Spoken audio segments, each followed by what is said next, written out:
行政長官梁振英同運輸及房屋局局長張炳良星期日去到黃大仙出席論壇同居民對話。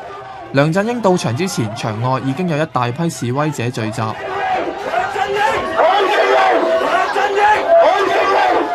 社民連嘅成員帶咗摺凳嚟示威。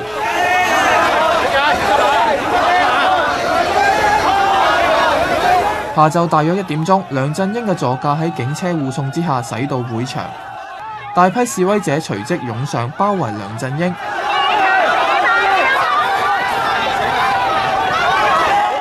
梁振英落車之後，喺警員築成人鏈保護之下進入會場。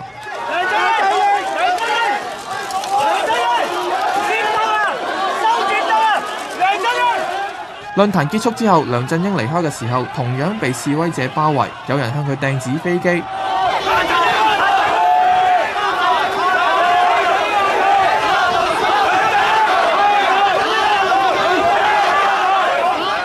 梁振英上車之後，警員又再手拉手築成人鏈，護送梁振英嘅座駕離開。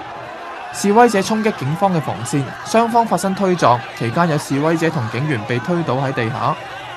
由於示威者眾多，加上部分人情緒激動，梁振英嘅座駕以慢速行駛，經過一輪擾攘，先至可以駛出大街離開。今次包圍梁振英嘅以社民連同埋人民力量嘅成員為主，兩個政團都有意競逐多個立法會議席，相信都希望透過追擊梁振英，提高人氣，為選舉鋪路。雖然梁振英喺場外接連被示威者衝擊，不過會場入邊嘅論壇氣氛就和諧得多，大批支持梁振英嘅人順利進入會場，有人更加高舉橫額聲援梁振英。ONTV 東方電視新聞台報導。